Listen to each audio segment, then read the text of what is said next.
அனைவருக்கும் வணக்கம். இந்த வீடியோவில் இந்திய அரசியலமைப்பு அவுட்சோர்ஸ் சீரீஸ்ல பாராளுமன்றத்தின் முக்கிய நிகழ்வுகள் டாபிக் பார்க்க போறோம். டோட்டல் கொஸ்டின்ஸ் 44 கொஸ்டின்ஸுங்க. அந்த 44 questions line by line questions, எந்த ஒரு பாயிண்ட்டும் மிஸ் பண்ணாம எடுத்திருக்கேன். செம ஒர்த்தான ஒரு கண்டென்ட்டுங்க. இதை மிஸ் பண்ணாம பாருங்க. நம்முடைய சேனலை தொடர்ந்து குரூப் 1, குரூப் 4, குரூப் 2க்கு பயன்படக்கூடிய வகையில் பாலிட்டி அவுட் சோர்ஸ் வீடியோ தரப்போங்க. தொடர்ந்து வீடியோவும் லைக் பண்ணுங்க, சப்போர்ட் பண்ணுங்க, ஷேர் பண்ணுங்க. உங்களுக்கு டிஎன்பிசி சார்ந்து முக்கியமான அவுட் சோர்ஸ் புக் வேணும், நம்ம கிட்ட எல்லா அவுட் சோர்ஸ் புக்கும் இருக்கு, வாங்கிக்கலாம். அதற்கான ஓன் வெப்சைட் லிங்க், இந்த வெப்சைட்ல போய் டைரக்டா நீங்க ஆர்டர் பண்ணலாம். இல்லைன்னா கீழே டிஸ்கிரிப்ஷன்ல லிங்க் தரங்க, அந்த லிங்க்ல போய் வாங்கிக்கோங்க. தொடர்ந்து வீடியோக்குள்ள போலாமாங்க. முதல் வினா, எங்கு முதலில் கேள்வி நேர முறை தொடங்கியது? இதற்கான விடை பார்த்தீங்கன்னா சி, இங்கிலாந்துங்க. இங்கிலாந்தில் தான் முதலில் கேள்வி நேர முறை என்பது தொடங்குதுன்னு சொல்றாங்க. பாருங்க, கேள்வி நேர முறை பார்த்தீங்கன்னா இங்கிலாந்துல முதலாக தொடங்குது. வினா 2, கேள்வி நேர முறை பற்றிய கீழ்கண்ட கூற்றுகளுள் தவறான ஒன்றை தேர்வு செய்வோம். மொத்தம் 4 கூற்று கொடுக்கப்பட்டிருக்கு. 1721ஆம் ஆண்டு முதலில் இந்த கேள்வி நேர முறை இங்கிலாந்தில் தொடங்கியது. 1892ஆம் ஆண்டு இந்திய கவுன்சில் சட்டத்தின் கீழ் இந்திய மத்திய சட்டமன்றத்தில் கேள்வி நேர முறை அறிமுகப்படுத்தப்பட்டது. கேள்வி நேரத்தில் 3 வகையான கேள்விகள் கேட்கப்படுகின்றன. பாராளுமன்றம் தொடங்கிய முதல் 1 மணி நேரம் கேள்வி நேரம் காலை 11 மணி முதல் 12 மணி வரை. இதற்கான விடை பார்த்தீங்கன்னா சி 1, 2, 3 சரியா கொடுக்கப்பட்டிருக்கு. வினா 3, பின்வரும் சொற்றொடர்களில் எது எவை சரியானவை? மொத்தம் 3 கூற்று கொடுக்கப்பட்டிருக்குங்க. நட்சத்திர கேள்விகள் அமைச்சர்களால் அளிக்கப்படும் பதில்களில் ஏதேனும் துணை கேள்விகள் இருப்பின் அதனை உறுப்பினர் கேட்கலாம். நட்சத்திர குறியற்ற கேள்விகள் இத்தகைய கேள்விகளுக்கு அமைச்சர்கள் எழுத்துப்பூர்வமாக பதிலளிக்க வேண்டும். குறுகிய கால கேள்விகள் 10 நாட்கள் கால அவகாசம் கொடுத்து முன்னதாகவே கேட்கப்படும் கேள்விகள் சொல்றாங்க. இதற்கான விடை சி கூற்று 1, 2, 3 சரியா கொடுக்கப்பட்டிருக்கு. நட்சத்திர கேள்விகள் அமைச்சர்களால் அளிக்கப்படும் பகுதிகளில் பதில்களில் ஏதேனும் துணை கேள்விகள் இருப்பின் அதனை உறுப்பினர் கேட்கலாம். நட்சத்திர குறியற்ற கேள்விகள் இத்தகைய கேள்விகளுக்கு அமைச்சர்கள் எழுத்துப்பூர்வமாக பதிலளிக்க வேண்டும். குறுகிய கால கேள்விகள் 10 நாட்கள் கால அவகாசம் கொடுத்து முன்னதாக கேட்கப்படும் கேள்விகள். கூற்று 1, 2, 3 சரியா கொடுக்கப்பட்டிருக்கு. வினா 4, சரியான இணையை தேர்வு செய்ய. மொத்தம் 3 இணைகள் கொடுக்கப்பட்டிருக்கு. பாராளுமன்றத்தில் பூஜ்ய நேரம் 1962ஆம் ஆண்டு முதல் கடைபிடிக்கப்படுகிறது. அவையின் கேள்வி நேர முடிவிற்கும் அடுத்த நிகழ்ச்சியினுடைய தொடக்கத்துக்கும் இடைப்பட்ட நேரம். பூஜ்ய நேரத்தில் மொத்த கால அளவு 1 மணி நேரம், 12 மணி முதல் 1 மணி வரை. இதற்கான விடை பார்த்தீங்கன்னா சி 1, 2, 3 சரியா கொடுக்கப்பட்டிருக்கு. பாராளுமன்றத்தில் பூஜ்ய நேரம் 1962ஆம் ஆண்டு முதல் கடைபிடிக்கப்படுகிறது. அவையின் கேள்வி நேர முடிவிற்கும் அடுத்த நிகழ்ச்சியினுடைய தொடக்கத்துக்கும் இடைப்பட்ட நேரம் சொல்றாங்க. பூஜ்ய நேரத்தில் மொத்த கால அளவு 1 மணி நேரம் ஆகும். 12 மணி முதல் 1 மணி வரைன்னு சொல்றாங்க. தீர்மானங்கள் எத்தனை வகைப்படும்? தீர்மானங்கள் மொத்தம் 11 வகைப்படும். தீர்மானங்கள் மொத்தம் 11 வகைப்படும் சொல்றாங்க. 11 வகைப்படும். அந்த 11 தீர்மானங்கள் பார்த்தீங்கன்னா விவாத நிறுத்த தீர்மானம், உரிமை மீறல் தீர்மானம், சிறப்பு தீர்மானம் என்று சொல்லுவார்கள், கவன ஈர்ப்பு தீர்மானம், ஒத்திவைப்பு தீர்மானம், நம்பிக்கை இல்லா தீர்மானம், கண்டன தீர்மானம், நன்றி அறிவிக்கும் தீர்மானம், ஒழுங்கு மீறல் தீர்மானம், அரை மணி நேர விவாத தீர்மானம், குறைந்த கால விவாத தீர்மானம், வெட்டு தீர்மானம் சொல்லக்கூடிய 11 வகைப்படும். பாருங்க, மீண்டும் சொல்றேன். விவாத நிறுத்த தீர்மானம், உரிமை மீறல் தீர்மானம் அல்லது சிறப்பு தீர்மானம், கவன ஈர்ப்பு தீர்மானம், ஒத்தி வைப்பு தீர்மானம், ஒத்தி வைப்பு தீர்மானம் என்று சொல்வார்கள்.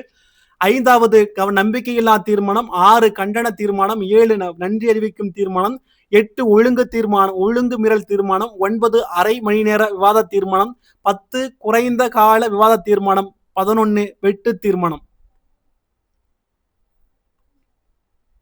வினா 6, விவாத நிறுத்த தீர்மானம் எத்தனை முறைகளில் நிறைவேற்றப்படுது? மொத்தம் 4 முறைங்க. விவாத நிறுத்த தீர்மானம் 4 முறைகளில் நிறைவேற்றப்படுகிறது. சாதாரண விவாத நிறுத்த தீர்மானம், பகுதி விவாத நிறுத்த தீர்மானம், கங்காரு விவாத நிறுத்த தீர்மானம், 4வது கிலாட்டின் விவாத நிறுத்த தீர்மானம் சொல்றாங்க. மீண்டும் சொல்ல பாருங்க. சாதாரண விவாத நிறுத்த தீர்மானம், பகுதி விவாத நிறுத்த தீர்மானம், கங்காரு விவாத நிறுத்த தீர்மானம், கெலாட்டின் விவாத நிறுத்த தீர்மானம். வினா 7 பின்வரும் கூற்றுகளோடு தொடர்பான தீர்மானம் எது? மொத்தம் 2 கூற்றுகள் கொடுக்கப்பட்டிருக்கு. ஒரு அமைச்சர் தவறான தகவல்களை அளித்து தவறாக வழிநடத்தினால் அவற்றை எதிர்த்து எதிர்க்கட்சியினால் அறிமுகப்படுத்தப்படும் ஒரு தீர்மானம் ஆகும். அமைச்சர்கள் பாராளுமன்றத்தின் சிறப்பு உரிமையை மீறினால் இத்தீர்மானம் கொண்டு வரப்படும் சொல்றாங்க. இதற்கான விடை பார்த்தீங்கன்னா உரிமை மீறல் தீர்மானம். உரிமை மீறல் தீர்மானம் சொல்வார்கள்.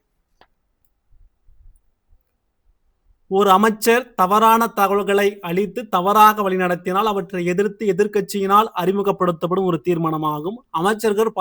அமைச்சர்கள் பாராளுமன்றத்தின் சிறப்புரிமையை மீறினால் இத்தீர்மானம் கொண்டு வரப்படும். 8 கவன ஈர்ப்பு தீர்மானம் தொடர்பான கூற்றுகளில் சரியானவை எது எவை? மொத்தம் 2 கூற்றுகள் கொடுக்கப்பட்டிருங்க.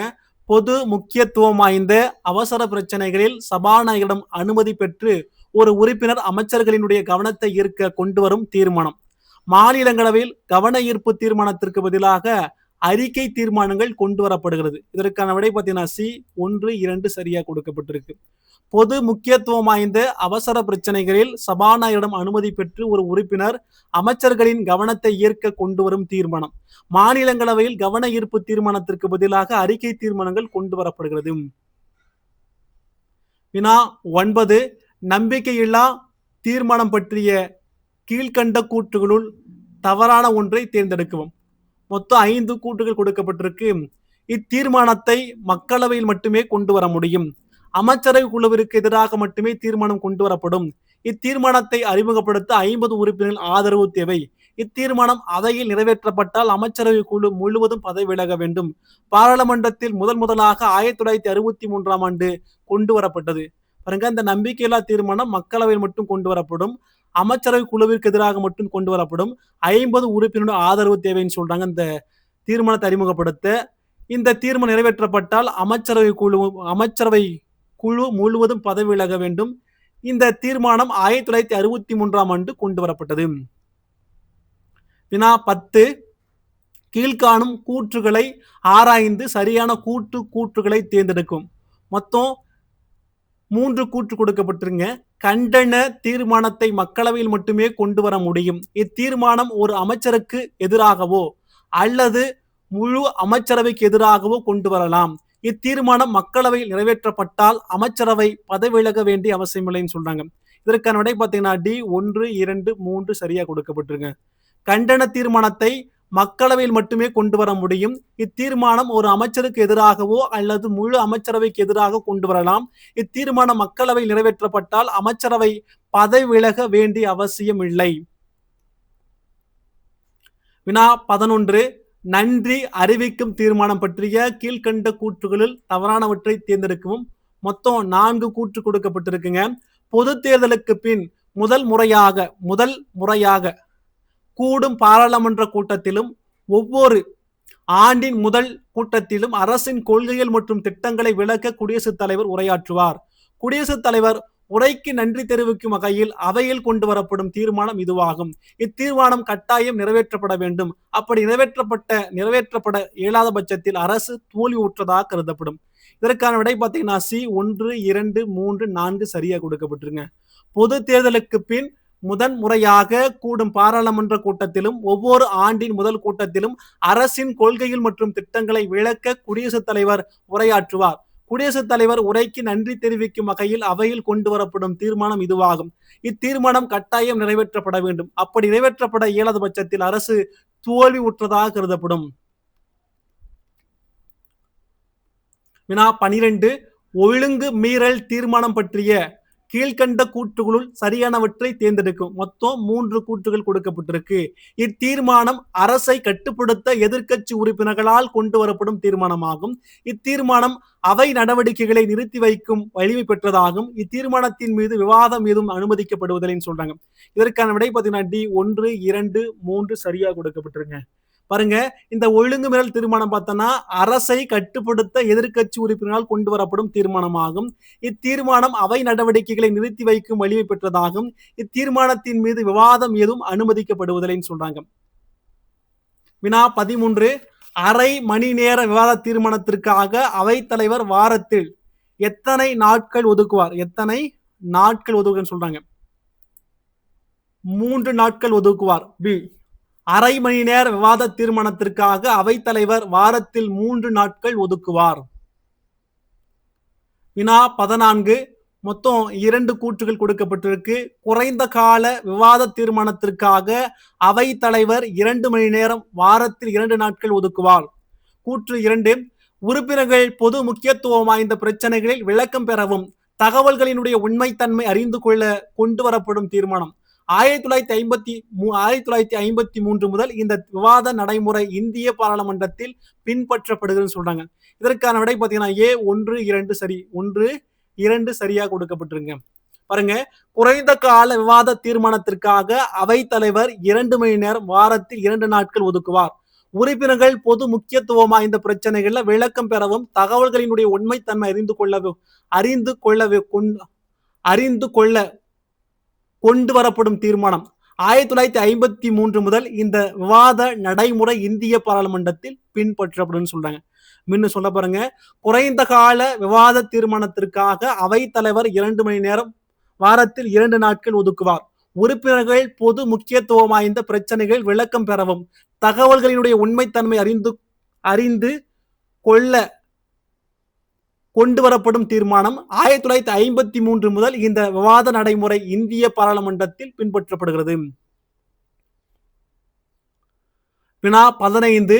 வெட்டு தீர்மானம் பற்றிய கீழ்கண்ட கூற்றுகளுள் சரியானவை எது எவை? மொத்தம் 3 கூற்றுகள் கொடுக்கப்பட்டிருங்க.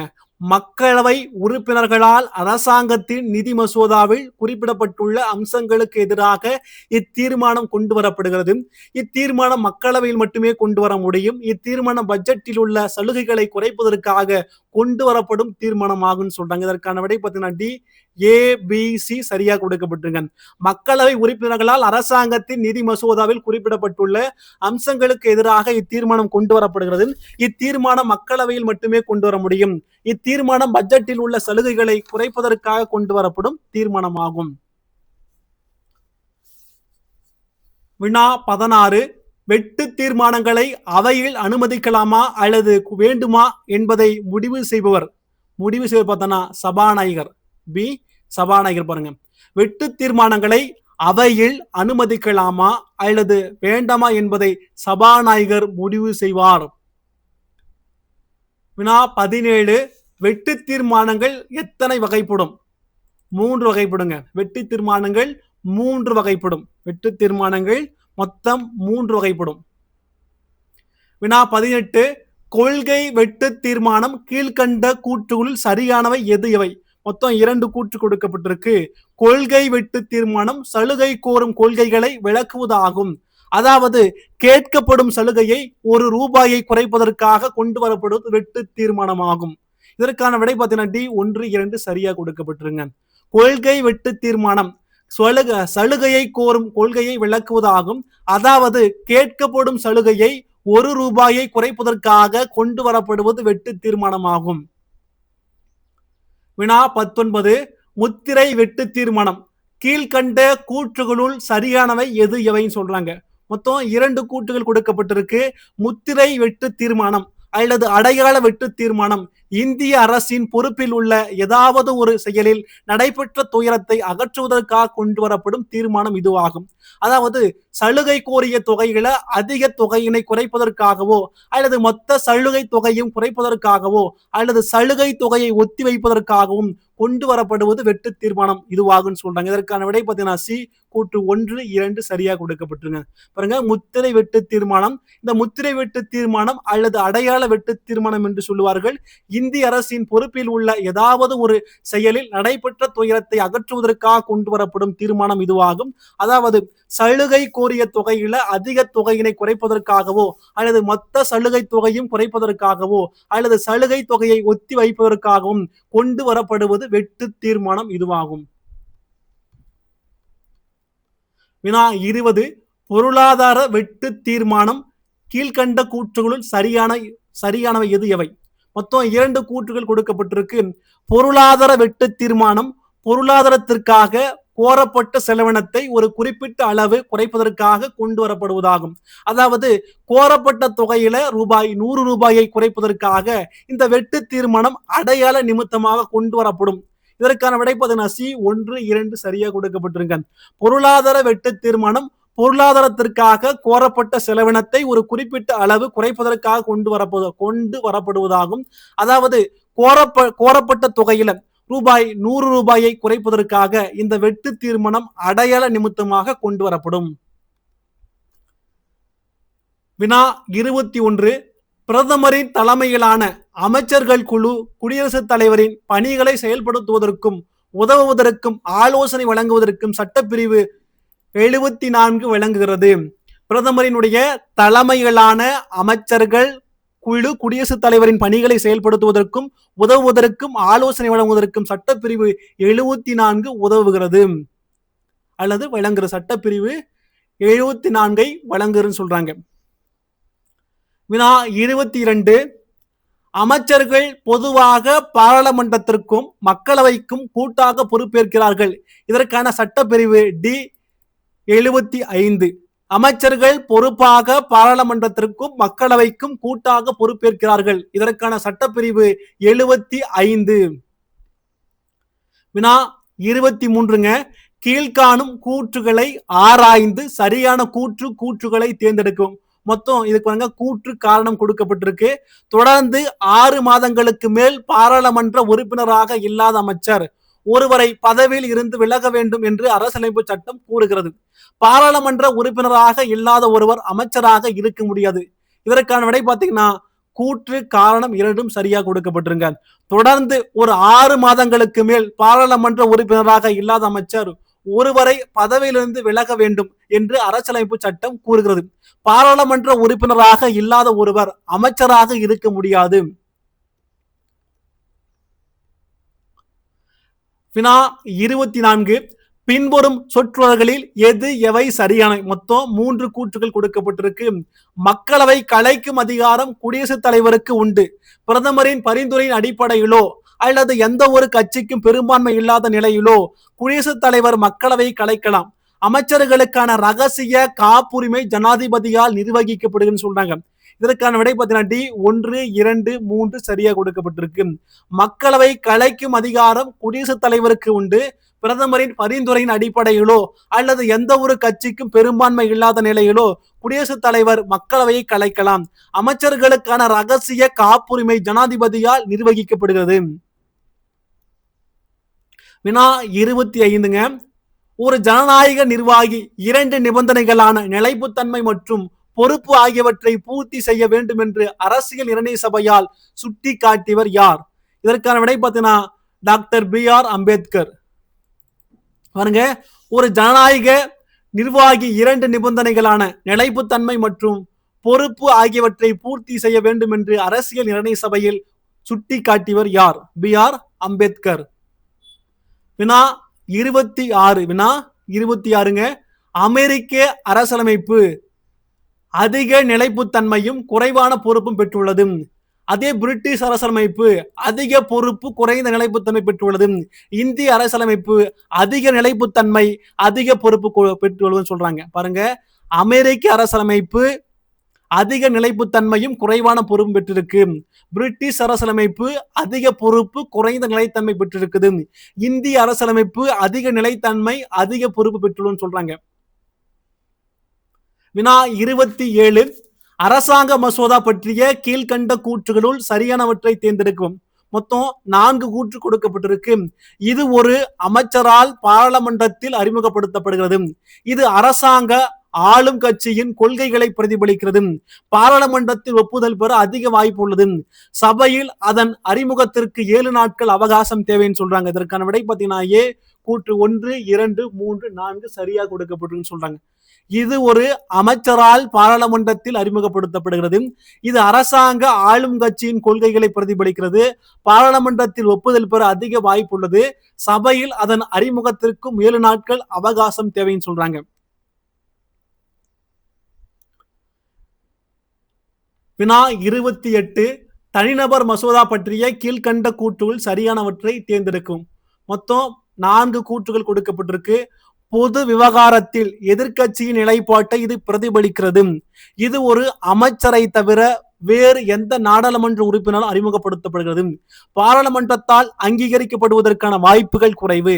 சபையில் அதன் அறிமுகத்திற்காக 1 மாத காலம் அவகாசம் தேவைன்னு சொல்றாங்க. இதற்கான விடை பார்த்தீங்கன்னா சி 1, 2, 3, 4 சரியா கொடுக்கப்பட்டிருக்கு. அனைத்தும் சரியா இருக்குங்க. பாருங்க, தனிநபர் மசோதா. பொது விவகாரத்தில் எதிர்க்கட்சிகளின் நிலைப்பாட்டை இது பிரதிபலிக்கிறது.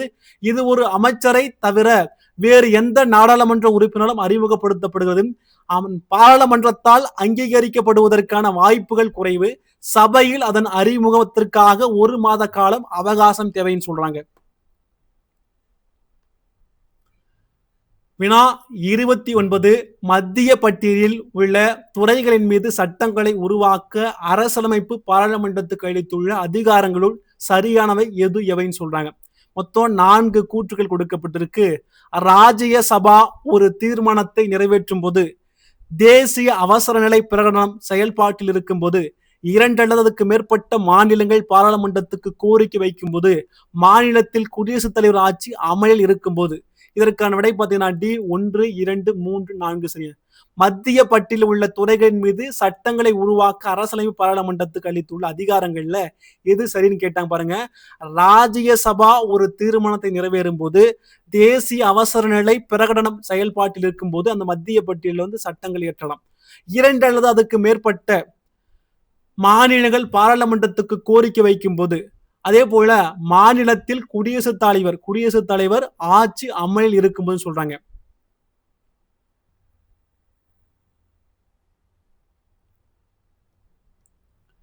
வினா 30.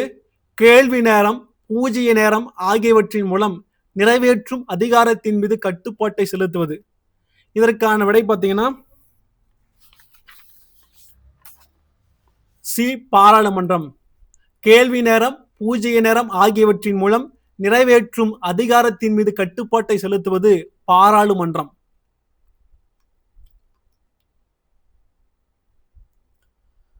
வினா 31. மக்களவை அரசாங்கத்தின் மீதான நம்பிக்கையின்மையை வெளிப்படுத்தும் வழிகளில் சரியானவை எவை? மொத்தம் 4 கூற்று கொடுக்கப்பட்டிருக்கு.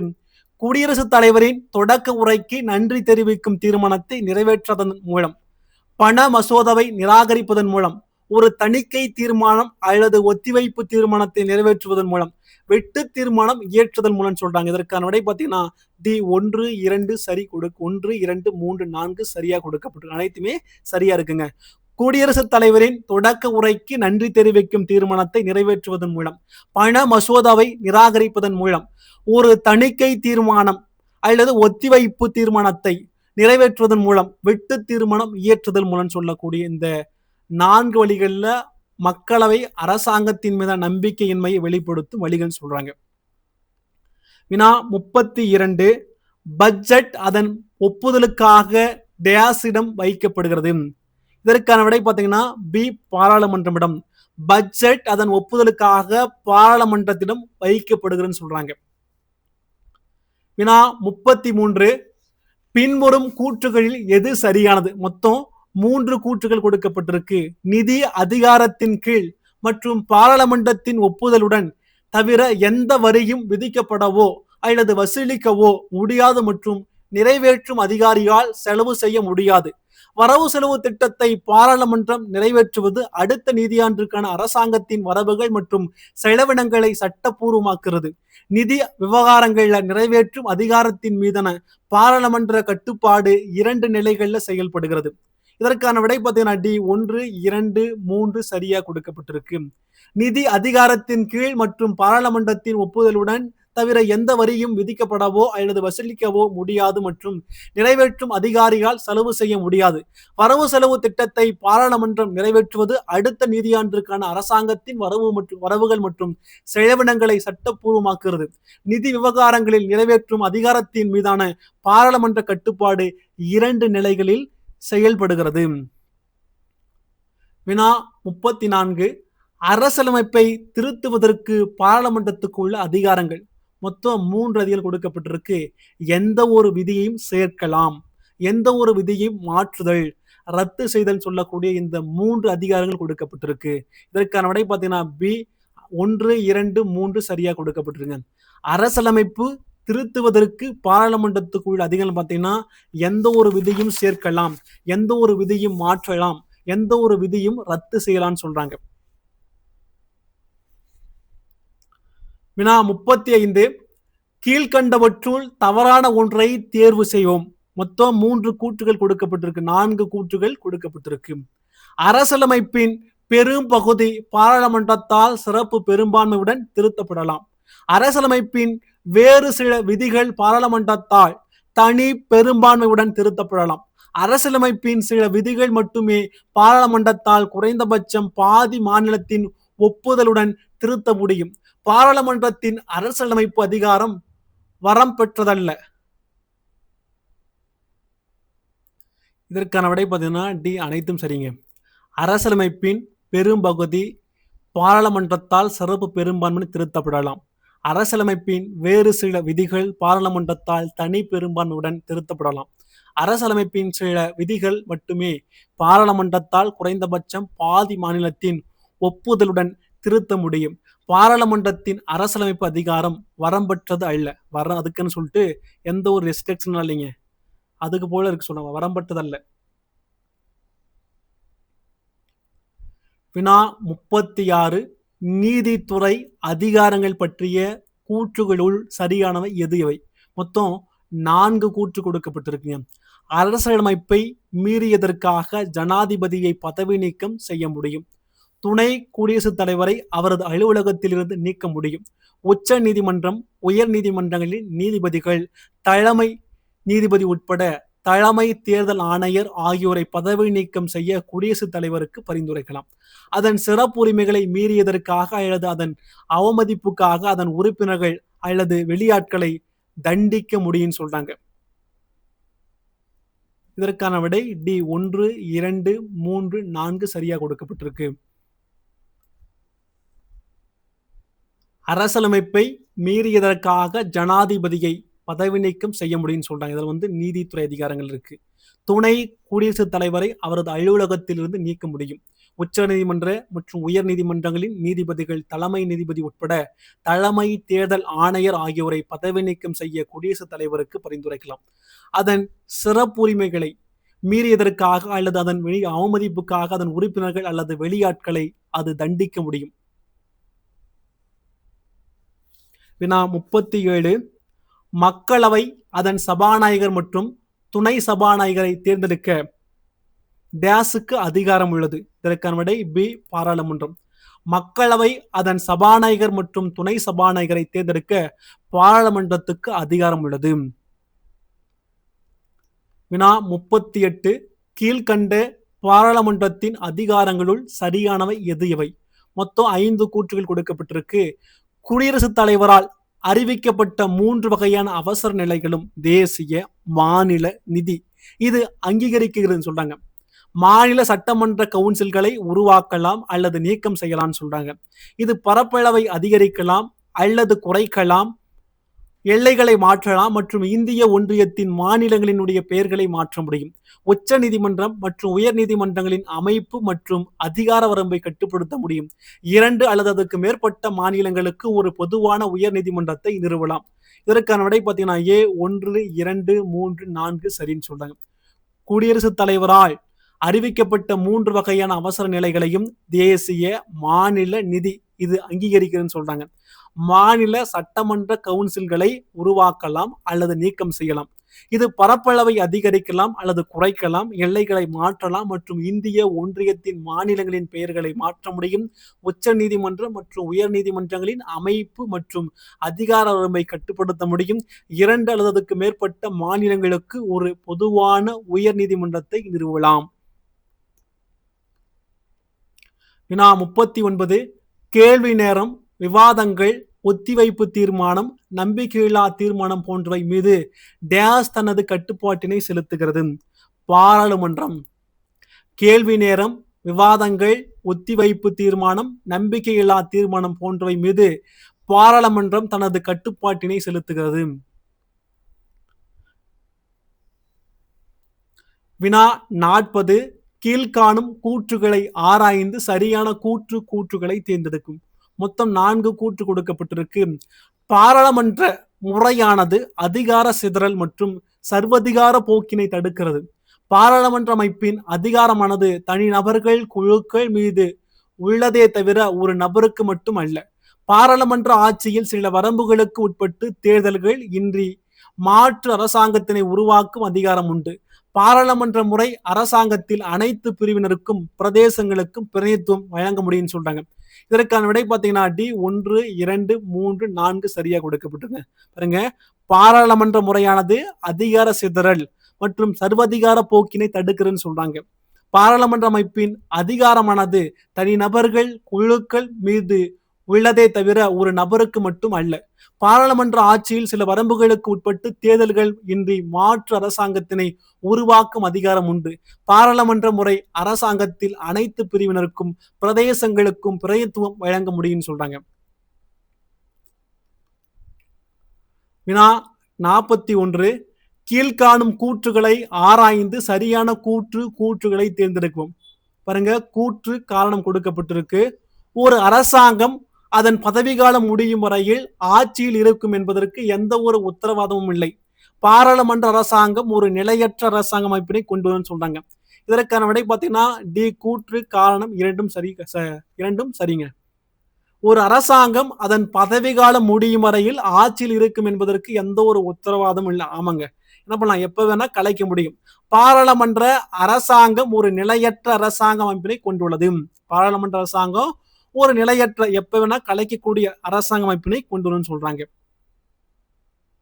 வினா 42, இந்தியாவில் நாடாளுமன்ற உறுப்பினராக இல்லாத ஒருவரையும் அமைச்சராக டேஸ் காலத்திற்கு மட்டுமே நியமிக்கப்படலாம். இதற்கான விடை பார்த்தீங்கன்னா ஒரு 6 மாதங்கள் மட்டும் நியமிக்க முடியும்னு சொல்றாங்க. இந்தியாவில் நாடாளுமன்ற உறுப்பினராக இல்லாத ஒருவரையும் அமைச்சராக 6 மாத காலத்திற்கு மட்டுமே நியமிக்கலாம். வினா 43, இந்திய அரசியலமைப்பு பற்றிய கீழ்கண்ட கூற்றுகளுள் தவறானவற்றை தேர்ந்தெடுக்கும். மொத்தம் 4 கூற்று கொடுக்கப்பட்டிருக்குங்க. வரையறுக்கப்பட்ட மற்றும் கட்டுப்படுத்தப்பட்ட அதிகாரங்களை கொண்டது. பிரதமர் பாராளுமன்றத்தின் இரு அவைகளில் ஏதேனும் ஒன்றில் உறுப்பினராக இருத்தல் வேண்டும். அமைச்சர்களின் சட்டப்பூர்வ பொறுப்பமைப்பு இந்திய அரசியலமைப்பில் இல்லை. இந்தியாவில் நிழல் அமைச்சரவை இல்லை என்று சொல்லப்படுகிறது. இதற்கான விடை பார்த்தீங்கன்னா சி 1, 2, 3, 4 சரியா கொடுக்கப்பட்டிருக்கு. வரையறுக்கப்பட்ட மற்றும் கட்டுப்படுத்தப்பட்ட அதிகாரங்களை கொண்டதுன்னு சொல்றாங்க. பிரதமர் பாராளுமன்றத்தின் இரு அவைகளிலும் ஏதேனும் ஒன்றில் உறுப்பினராக இருத்தல் வேண்டும் சொல்றாங்க. அமைச்சர்களின் சட்டப்பூர்வ பொறுப்பமைப்பு இந்திய அரசியலமைப்பில் இல்லை. இந்தியாவில் நிழல் அமைச்சரவை இல்லை என்று சொல்லப்படுகிறது.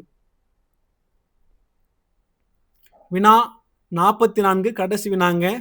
பாராளுமன்றத்தின் அலுவல்கள் டேஸின் சம்பந்தத்துடன் ஒத்திவைக்கப்படும் தீர்மானம். இதற்கான விடை பார்த்தீங்கன்னா சி சபாநாயகர் மற்றும் ஒத்திவைப்பு தீர்மானம். பாராளுமன்றத்தினுடைய அலுவல்கள் சபாநாயகரின் சம்மதத்துடன் ஒத்திவைக்கப்படும் தீர்மானம் ஒத்திவைப்பு தீர்மானம் என்று சொல்லப்படுகிறது. பாராளுமன்றத்தின் அலுவல்கள் சபாநாயகரின் சம்மதத்துடன் ஒத்திவைக்கப்படும் தீர்மானம் ஒத்திவைப்பு தீர்மானம். இதோட 44 வினா முடியுதுங்க. அடுத்த வீடியோ சந்திக்கலாம். நன்றி, வணக்கம். தொடர்ந்து பாருங்க, லைக் பண்ணுங்க, சப்போர்ட் பண்ணுங்க.